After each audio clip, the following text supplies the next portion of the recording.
അതിന് നമുക്ക് ഗുരുവന്ദനം ചെയ്യണം.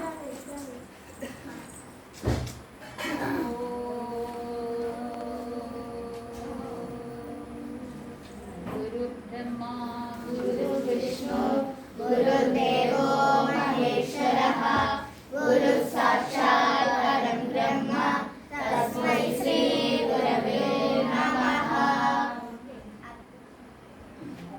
പാർത്ഥായ പ്രതിബോധിതാം ഭഗവതാം. എല്ലാവരും ഒരുമിച്ച് ചെല്ലില്ലേ? നാരായണേന സ്വയം വ്യാസേന വിദിതം പുരാണമഹിമഃ മധ്യേ മഹാഭാരതം അദ്വൈതാമൃതവർഷിണീ ഭഗവതി അഷ്ടാദശാധ്യായിനി അമ്പത്താമനുസന്തതാമി ഭഗവദ്ഗീതേ ഭഗവദ്വേഷിണി നമസ്തുതേ വിശാലബുദ്ധേ പുല്ലാരവിന്ദായ നവത്രനേത്ര യേന ത്വയാ ഭാരതപരിപൂർണഃ പ്രജ്വാലിതോ ജ്ഞാനമയ പ്രദീപഃ പ്രപന്നഭാരതയ സ്വത്രനേത്രൈകപാണേ ജ്ഞാനമുദ്രായ കൃഷ്ണായ ഗീതാമൃതേ നമഃ.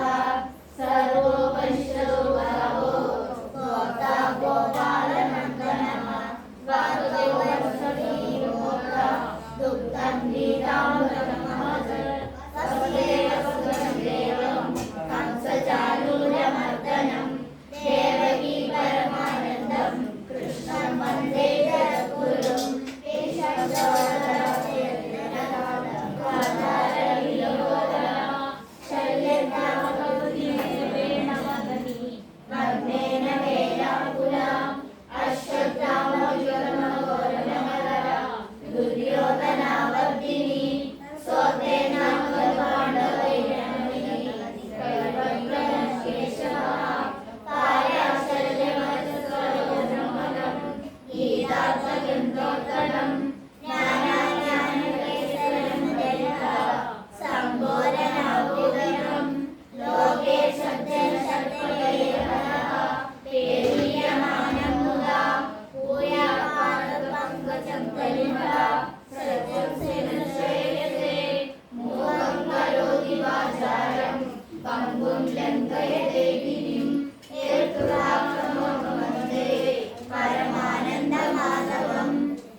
രണ്ടാമത്തെ അധ്യായമാണ് കഴിഞ്ഞ ക്ലാസ്സിൽ നോക്കിയിരുന്നത് അല്ലേ?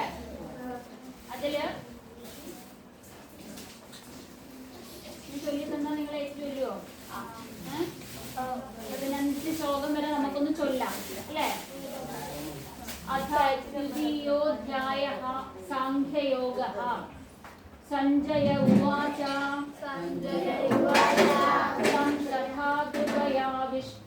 तं तथा कृपयाविष्टम् अश्रुपूर्णाकुलेक्षणम्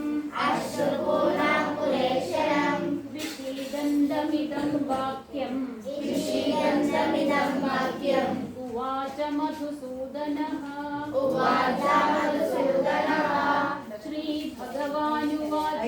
श्रीभगवानुवाच कुतस्त्वाकस्मलमिदम् विषमे समुपस्थितम् अनादिमध्यान्तम् अनादरश्रमस्वर्ग्यम् अकीर्तिकरमर्जुन क्लैब्यं मास्मगमः पार्थ नैतत्त्वय्युपपद्यते क्षुद्रं हृदय दौर्बल्यम् त्यक्तोत्तिष्ठ परन्दप अर्जुन उवाच कथं भीष्ममहं सङ्ख्ये द्रोणं च मधुसूदन इषुभिः प्रतियोत्स्यामि पूजार्हा वरिसूदन गुरून् हत्वा हि महानुभावान् श्रेयो भोक्तुं प्रैक्ष्यमपीह लोके हत्वार्थकामांस्तु गुरूनिहैव भुञ्जीय भोगान् रुचिरप्रदित्वान्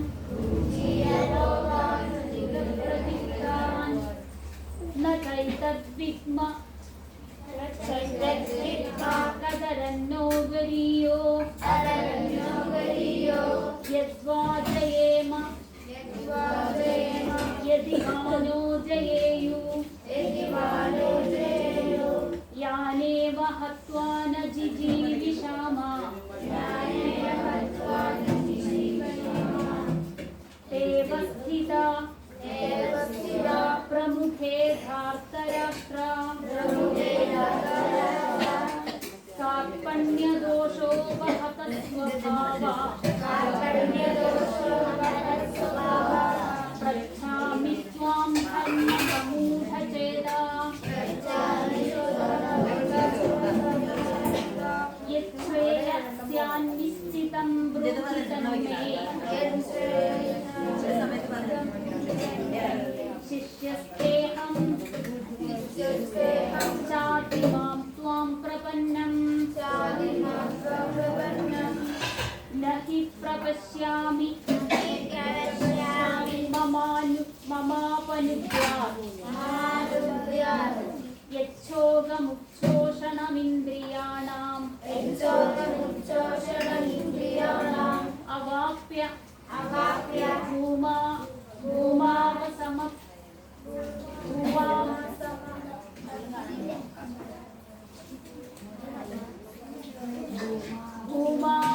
भूमावसमत्नवृद्धम् राज्यं सुराणामपि चाधिपत्यम्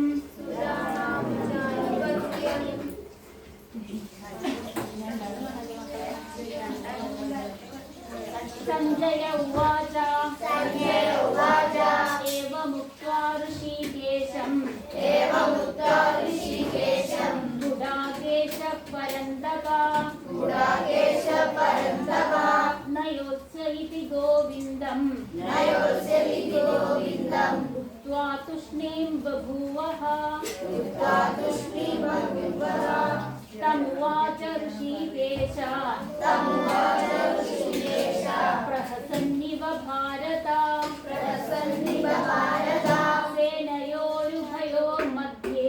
सेनयोरुभयोर्मध्ये विषीदन्तमिदं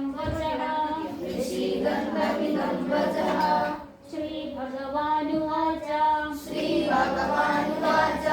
अशोच्यानन्यशोचस्त्वम्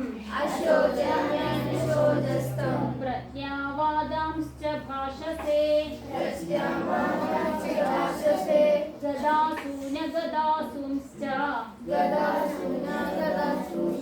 नानुशोचन्ति पण्डिताः न त्वेवाहं जातुनासं न त्वं नेमे जनाधिपा न चैव न भविष्यामः सर्वे वयमतः परम् देहोऽस्मिन् यथा देहे कौमारं यौवनं जरा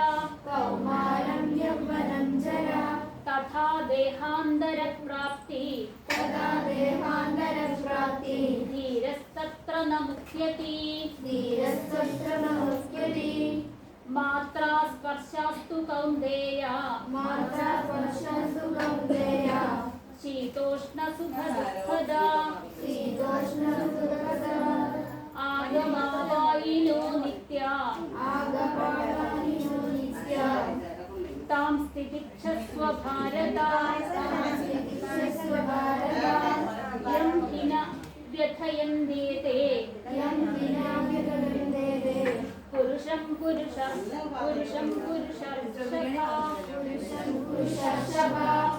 समदुःखसुखं धीरं सोऽमृतत्वाय कल्पते 15ാമത്തെ ശ്ലോകം വരെയാണ് കഴിഞ്ഞ ക്ലാസ്സിൽ നിങ്ങൾ നോക്കിയത് അല്ലേ? അതായത് അർജുനൻ അമ്പും വില്ലൊക്കെ താഴെ വെച്ച് കൃഷ്ണന്റെ മുന്നില് യുദ്ധമാണ് അല്ലെ, എനിക്കിതൊന്നും വേണ്ട എന്ന് പറഞ്ഞുകൊണ്ട്, എന്തിനാണ് യുദ്ധം എന്നൊക്കെ പറഞ്ഞുകൊണ്ട് യുദ്ധമാണ് ചെയ്യുന്നത്. ആ സമയത്താണ് കൃഷ്ണൻ പറയുന്നത്, ഭഗവാൻ പറയാണ്, ഇത് എന്തുകൊണ്ടാണ് നീ ഇങ്ങനെ കശ്മലമായ അവസ്ഥയെ പ്രാപിക്കുന്നത്? ഈ ഒരു അവസരത്തിൽ ചെയ്യേണ്ടതുപോലെ ചെയ്യാതെ എന്തുകൊണ്ടാണ് ഇത്തരം കശ്മലമായ അവസ്ഥയെ പ്രാപിക്കുന്നത് എന്ന് ഭഗവാൻ ചോദിക്കുകയാണ്. എന്നിട്ട് അദ്ദേഹത്തോട് അല്ലെങ്കിൽ അർജുനനോട്, അർജുനൻ ആരാണ്? അർജുനൻ? നമ്മൾ തന്നെയല്ലേ? അല്ലേ? ആണ്. നമ്മളോടാണ് പറയുന്നത്. നോക്കൂ, ഇതേപോലെ തന്നെ നമ്മളും ചെയ്യാറില്ലേ? ഇല്ലേ? നമ്മളും ചെയ്യാറില്ലേ? നമുക്ക് എന്തെങ്കിലും ഒരു പ്രശ്നം വരുമ്പോ, ഇപ്പൊ പരീക്ഷ, നാളെ പരീക്ഷയാണ് വരുമ്പോ നിങ്ങൾ എന്തൊക്കെ ന്യായങ്ങളാ പറയാ? കഴിഞ്ഞ ക്ലാസ്സിൽ ഞാൻ വന്നപ്പോ നമ്മള് രാമായണ ക്യൂസാണ് സംഘടിപ്പിച്ചത് അല്ലെ? ആ രാമായണ ക്യൂസ് ഇന്ന് നടത്താന്ന് പറഞ്ഞപ്പോ നിങ്ങൾ പല ന്യായങ്ങളും പറഞ്ഞു അല്ലെ. അടുത്ത ക്ലാസ്സിൽ നടത്താം, ഞങ്ങൾ പഠിച്ചിട്ടില്ല, പിന്നെ നോക്കിയിട്ടില്ല, ഞങ്ങൾക്ക് നേരം കിട്ടിയിട്ടില്ല, അങ്ങനെയൊക്കെ ഒരുപാട് കാര്യം പറഞ്ഞില്ലേ?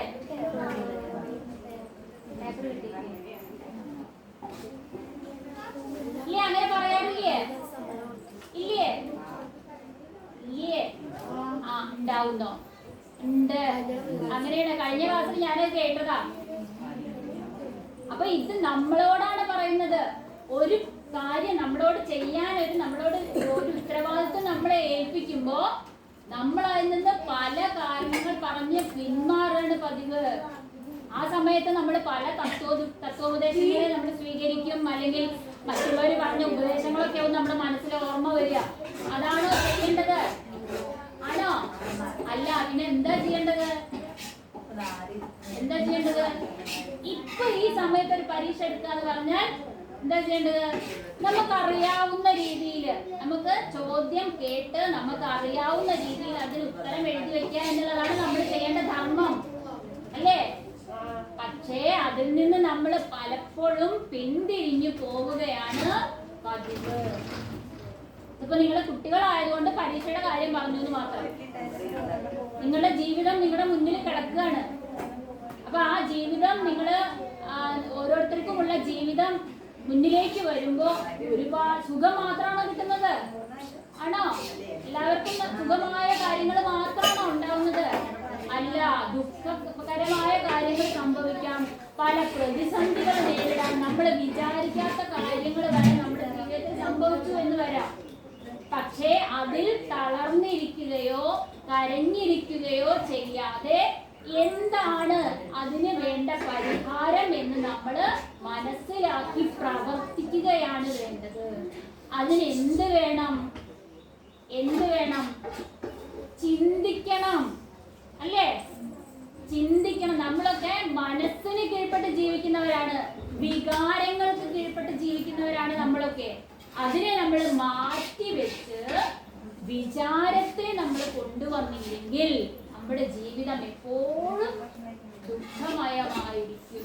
അതിനുള്ള ഉപദേശങ്ങളാണ്. എങ്ങനെ അതിനെ നമ്മൾ പ്രാവർത്തികാക്കണം, അപ്ലൈഡ് കെമിസ്ട്രിയാണ്. അപ്പൊ എങ്ങനെ നമ്മൾ അതിനെ പ്രാവർത്തികാക്കണം എന്നുള്ളതാണ് ഭഗവത്ഗീത പറഞ്ഞു തരുന്നത്. അതിനെ പ്രാവർത്തിയാക്കാൻ പെട്ടെന്ന് കഴിയോ?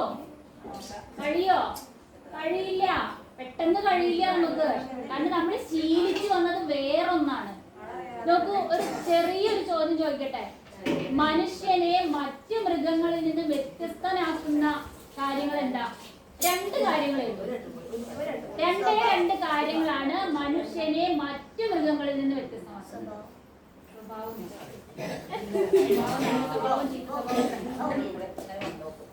എന്താ?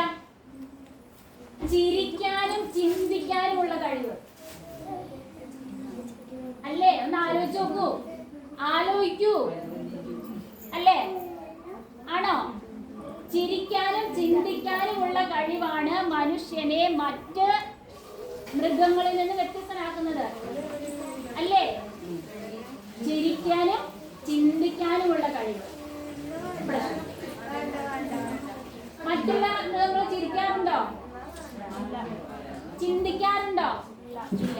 ഇപ്പൊ ചിരിക്കാനും ചിന്തിക്കാനുമുള്ള കഴിവാണ് മനുഷ്യനെ മറ്റു മൃഗങ്ങളിൽ നിന്ന് വ്യത്യസ്തമാക്കുന്നത്. അപ്പൊ അതുകൊണ്ട് തന്നെ ആ ചിന്ത അതിനെ നമ്മൾ പ്രാവർത്തികമാക്കിയിട്ടില്ലെങ്കിൽ, നമ്മള് ചിന്തിക്കാതെ പ്രവർത്തിച്ചിട്ടുണ്ടെങ്കിൽ പല അപകടങ്ങളും നമ്മുടെ ജീവിതത്തിൽ സംഭവിക്കും. കാരണം നമ്മള് വിചാരങ്ങളെയല്ല നമ്മൾ മുൻനിർത്തുന്നത്, വികാരങ്ങളെയാണ് നമ്മൾ മുൻനിർത്തുന്നത്. കാരണം മനസ്സിന് എന്താണോ തോന്നുന്നത്, കരയാൻ തോന്നിയാൽ കരയുക, ചിരിക്കാൻ തോന്നിയാൽ ചിരിക്കുക, ഇതൊക്കെ വേണ്ട എന്നല്ല പറയുന്നത്. പക്ഷെ അതൊക്കെ അതിന്റെ പിന്നിൽ പ്രവർത്തിക്കുന്ന ശക്തി എന്ന് പറയുന്നത് എന്തായിരിക്കണം? നമ്മുടെ ചിന്തകളായിരിക്കും. അപ്പൊ ചിന്തകളെ നന്നാക്കുക. ആ ചിന്തകളിൽ നിന്നാണല്ലോ പ്രവൃത്തി ഉണ്ടാകുന്നത് അല്ലെ? ഇപ്പൊ രാവിലെ നിങ്ങൾ എണീറ്റ് സ്കൂളിലേക്ക് പോകണം എന്നുള്ള ദിവസമാണെങ്കിൽ സാധാരണ ഒരു ഒഴിവ് ദിവസം കിട്ടുന്ന പോലെ രാവിലെ കിടന്നുറങ്ങുമോ? ഉണ്ടോ? രാവിലെ നേരത്തെ നീക്കുന്നവരുണ്ടോ? ഒരു 5 മണിക്കൊക്കെ നീക്കുന്നവരുണ്ടോ? 6. അല്ലേ? പേരെന്തായിരുന്നു? അല്ലേ? 5 മണിക്കല്ലേ? അപ്പൊ ആയിക്കോട്ടെ, എന്തായാലും രാവിലെ നീക്കുന്നത് ഏറ്റവും നല്ലതാണ് കേട്ടോ. വളരെ നല്ലതാണ് രാവിലെ നീക്കുക എന്ന് പറയുന്നത്. നമ്മുടെ ബുദ്ധിക്കും ഉന്മേഷത്തിനും ഒക്കെ ഉണർവ് കിട്ടാൻ അത് ഏറ്റവും നല്ലതാണ്. പക്ഷെ നമുക്ക് നീക്കാൻ കഴിയില്ല. പലപ്പോഴും നമ്മള് കിടന്നുറങ്ങും അല്ലേ? ആ സമയത്ത് ഭയങ്കര സുഖമാണ് കിടന്നുറങ്ങാൻ. കുറച്ചുകൂടി കിടന്നുറങ്ങാൻ നല്ല സുഖമാണ്.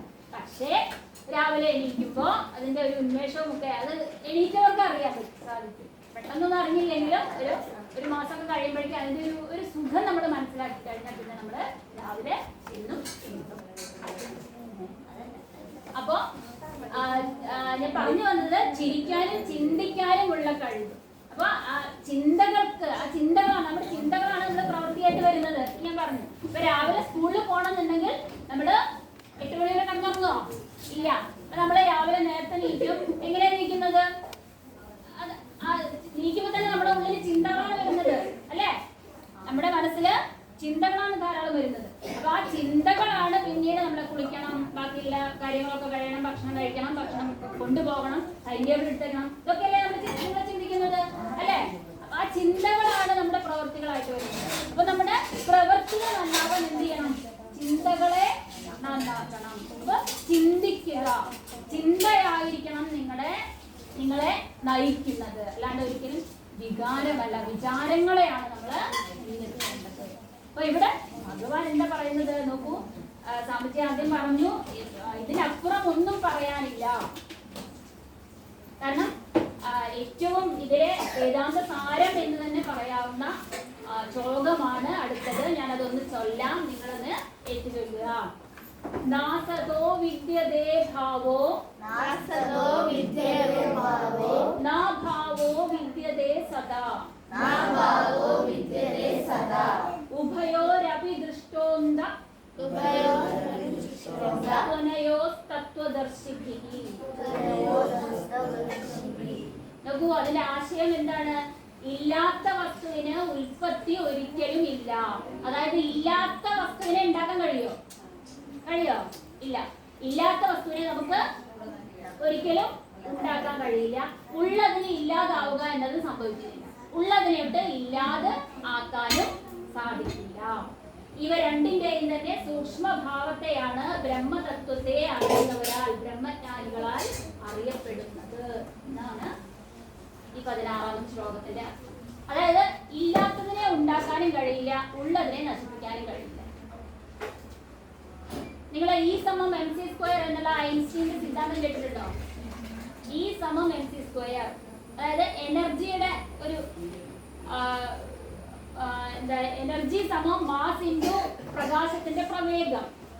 അതാണ് E=mc².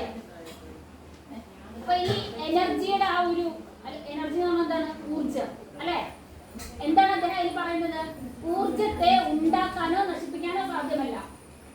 ഊർജത്തെ ഉണ്ടാക്കാനോ നശിപ്പിക്കാനോ സാധ്യമല്ല. ഒന്നിൽ നിന്ന് മറ്റൊന്നിലേക്ക് കൺവേർട്ട് ചെയ്യാം, മാറ്റാം. ഇപ്പൊ നമ്മള് പിന്നെ ലൈറ്റ് കത്തുന്നത് എന്തുകൊണ്ടാ? കറന്റ് അല്ലെ? ഇലക്ട്രിസിറ്റി. ഫാൻ ചെയ്യുന്നതോ? ഫ്രിഡ്ജിലോ അല്ലേ? ആണോ? ആ, ഉറപ്പാണല്ലോ. അപ്പൊ ഇലക്ട്രിസിറ്റിനെ തന്നെ 3 ആക്കി കൺവേർട്ട് ചെയ്തില്ലേ അവിടെ അല്ലെ? ഒന്ന് വെളിച്ചമായിട്ട്, ഒന്ന് കാറ്റായിട്ട്, ഒന്ന് തണുപ്പായിട്ട് അല്ലെ? അപ്പൊ ശീതീകരിച്ചുകൊണ്ട്. അപ്പൊ എനർജിയെ തന്നെ, ഊർജത്തെ തന്നെ പല പല രീതിയിലേക്ക് കൺവേർട്ട് ചെയ്യാം, മാറ്റാം. പക്ഷെ ഒരിക്കലും അതിനെ ഇല്ലാതാക്കാൻ കഴിയില്ല. ഇനി ഊർജത്തെ ഉണ്ടാക്കാൻ സാധിക്കുമോ? ഇങ്ങനെ ഉള്ള ഊർജത്തെ അല്ലേ, ഉള്ള ഊർജത്തെ നിലനിർത്തുക, അല്ലാതെ പുതിയൊരു ഊർജത്തെ ഉണ്ടാക്കാൻ സാധിക്കുമോ? ഉള്ള ഊർജത്തെ നിലനിർത്തുക എന്നല്ലാതെ ഊർജത്തെ ഒരിക്കലും പുതുതായിട്ട് സൃഷ്ടിക്കാനോ അതിനെ ഇല്ലാതാക്കാനോ കഴിയില്ല എന്നുള്ളത് ഐൻസ്റ്റീനും പറഞ്ഞു വെച്ചിട്ടുണ്ട്. നിങ്ങൾ മുതിർന്ന ക്ലാസ്സുകളിൽ അത് പഠിക്കും. ഊർജത്തെ കുറിച്ച് ഫിസിക്സില് പഠിക്കുക. ഫിസിക്സിൽ പഠിക്കും കേട്ടോ. അപ്പൊ പക്ഷെ ഇതൊക്കെ നമ്മുടെ ആചാര്യന്മാര്, നമ്മുടെ ഋഷീശ്വരന്മാര് ആദ്യമേ തന്നെ പറഞ്ഞു വെച്ചിട്ടുണ്ട്. അതാണ് പറയുന്നത്, ഇല്ലാത്ത വസ്തുവിന് ഒരിക്കലും ഉൽപ്പത്തി ഉണ്ടാകുന്നില്ല, ഉള്ള വസ്തുവിനെ നശിപ്പിക്കാനും സാധ്യമല്ല. അപ്പൊ നമ്മളിലെ ഊർജം എന്ന് പറഞ്ഞാൽ എന്താ? നമ്മളുടെ ഊർജം എന്ന് പറഞ്ഞാൽ നമ്മുടെ ആത്മാവ് തന്നെയാണ്. നമ്മള് ഓരോരുത്തരും ഈശ്വരനാണ് അല്ലെ? ആ ഈശ്വരനെ നമ്മൾ തിരിച്ചറിയുന്നില്ല എന്നേയുള്ളൂ. നമ്മൾ തിരിച്ചറിയുന്നില്ല. എന്തുകൊണ്ടാ നമ്മൾ തിരിച്ചറിയാത്തത്?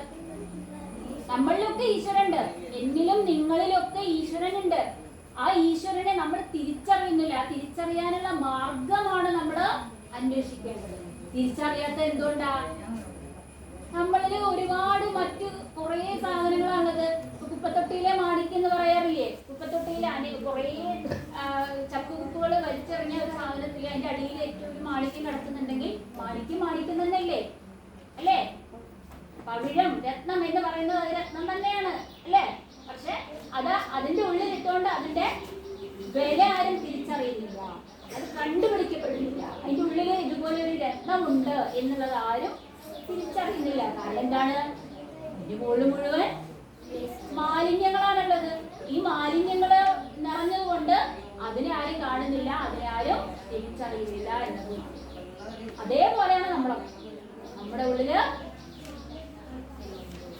ഈശ്വരനുണ്ട്, എനർജി ഉണ്ട്, ഊർജമുണ്ട് നമ്മുടെ ഉള്ളില്. പ്രപഞ്ചമാകെ വികസിച്ച് നിൽക്കാനുള്ള, അല്ലെങ്കിൽ പ്രപഞ്ചത്തെ മുഴുവൻ അറിയാനുള്ള ഊർജം നമ്മുടെ ഉള്ളിലുണ്ട്. പക്ഷെ ആ ഊർജത്തെ ആ ഈശ്വരനെ നമ്മൾ തിരിച്ചറിയുന്നില്ല എന്നുള്ളതാണ്. അപ്പൊ അതിനെ തിരിച്ചറിയാനുള്ള മാർഗത്തിലേക്കാണ് നമ്മൾ എത്തിച്ചേരുന്നത്. അപ്പൊ ഐൻസ്റ്റീൻ പിന്നീട് പറഞ്ഞു വെച്ചത് ആദ്യം തന്നെ ഭഗവത്ഗീതയില് ഉണ്ട്. ഭഗവാൻ ആദ്യമേ തന്നെ പറഞ്ഞു വെച്ചിട്ടുണ്ട്. നമ്മുടെ ഋഷീശ്വരന്മാർ നമുക്ക് പറഞ്ഞു തന്നിട്ടുണ്ട്. അതിനെ നമ്മൾ മനസ്സിലാക്കുന്നില്ല എന്നുള്ളതാണ് വാസ്തവം. അപ്പൊ ഈ ഒരു ശ്ലോകം നിങ്ങൾ കാണാതെ പഠിക്കേണ്ട വേണം. നമുക്ക് പഠിക്കാം, 2-3 പ്രാവശ്യം ചൊല്ലാം. നാസതോ വിദ്യതേ ഭാവോ നാഭാവോ വിദ്യതേ സതഃ ഉഭയോരപി ദൃഷ്ടോന്തഃ ത്വനയോസ്തത്വ नासतो विद्यते भावो नाभावो विद्यते सतः उभयोरपि दृष्टोऽन्ध त्वनयोस्तत्त्वदर्शिभिः നമുക്ക് എല്ലാവർക്കും ഒരേപോലെ ചൊല്ലാം. नासतो विद्यते भावो नाभावो विद्यते सतः उभयोरपि दृष्टोऽन्तः त्वनयोस्तत्त्वदर्शिभिः नासतो विद्यते भावो नाभावो विद्यते सतः उभयोरपि दृष्टोऽन्तः त्वनयोस्तत्त्वदर्शिभिः. അർത്ഥം പ്രവൃത്തിയർത്ഥം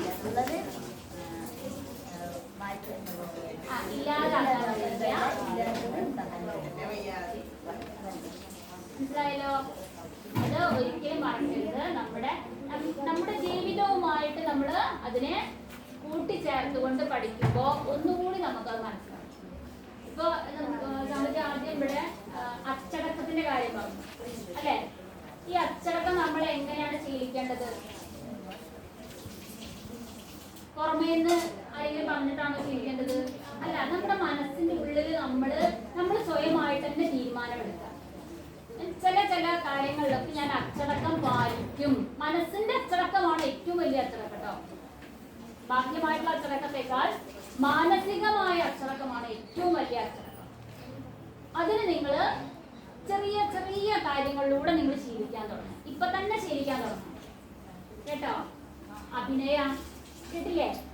ചെറിയ ചെറിയ കാര്യങ്ങളിലൂടെ ചെറിയ കാര്യങ്ങളിലൂടെ ശീലിക്കാൻ തുടങ്ങുമ്പോഴാണ് നമ്മള് മാനസികമായി അച്ചടക്കം ഉണ്ടെങ്കിൽ ബാഹ്യമായി നമുക്ക് അച്ചടക്കം താനെ വരും. നിങ്ങൾ പഠിക്കാനൊക്കെ ഏറ്റവും വലിയ ഉപകാരമായിട്ട് വരും ആ ഒരു അച്ചടക്കം ചെയ്യും. മാനസികമായി പലപ്പോഴും നമ്മൾ അച്ചടക്കാനും പല പല ചിന്തകൾ കൊണ്ട് പല പല വികാരങ്ങൾ കൊണ്ട് നമ്മുടെ മനസ്സിങ്ങനെ കലങ്ങി ഒഴുകുകയാണ് അല്ലേ? ഉരുൾപൊട്ടിയ പോലെ അങ്ങനെ ഒഴുകണം. പാറക്കല്ലും മണ്ണും ചളിയും പിന്നെ മരക്കൊമ്പും ഒക്കെ അങ്ങനെ ഒഴുകുകയാണ്. അതിനെയൊന്ന് ശാന്തമാക്കാനുള്ള ഒരു ശീലം നമ്മള് അതാണ് അച്ചടക്കം. മാനസികമായി നമ്മള് ആ ഒരു അച്ചടക്കത്തിലേക്ക് എത്തിച്ചു.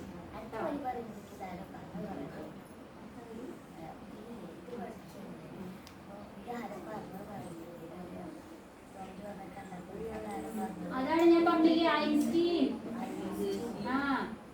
അതാണ് ഊർജത്തെ ഉണ്ടാക്കാനോ നശിപ്പിക്കാനോ സാധ്യമല്ല. ആരാണ് പറഞ്ഞത്? ആൽബർട്ട് ഐൻസ്റ്റീൻ എന്ന് പറയുന്ന ശാസ്ത്രജ്ഞനാണ് അത് പറഞ്ഞത്.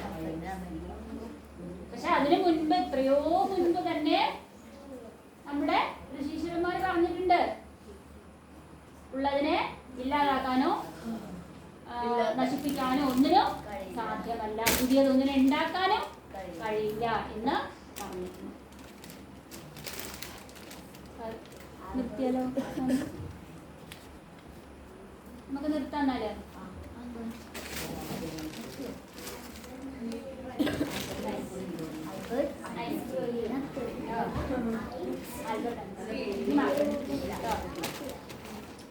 ഇന്നത്തെ ശ്ലോകം മറക്കരുത് ആരും. അതിന്റെ ആശയം മറക്കരുത്.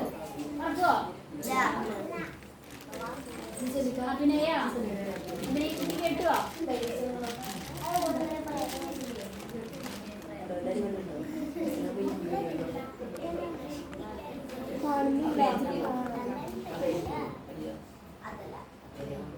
ഒക്കെ എന്റെ മക്കളാണ്. നിങ്ങളൊക്കെ മക്കളാണ്. ഒക്കെ എന്റെ മക്കളാണ്.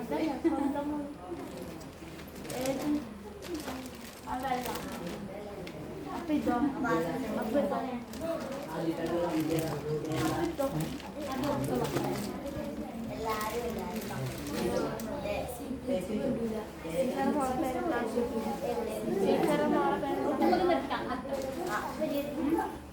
നിർത്താമേ.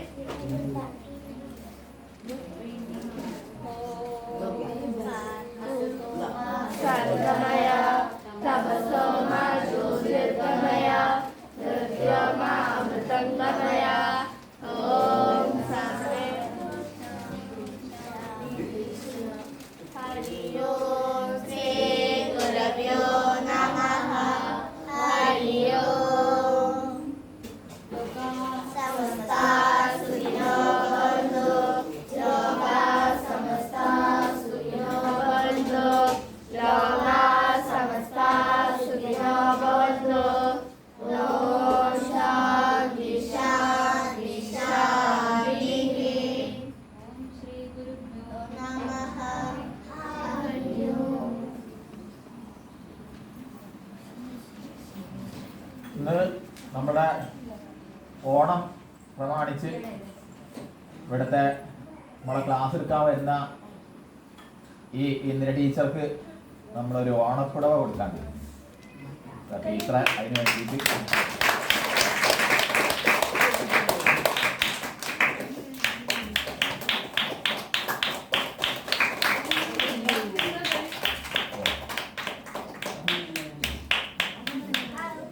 ഇതിനൊന്നുള്ള ഇനി അടുത്ത് മൃദുല ടീച്ചറാണ്. ഞാനൊന്നും ചെയ്തിട്ടില്ല. നിങ്ങളുടെ സന്തോഷത്തിൽ കൂടി വളരെ സന്തോഷം.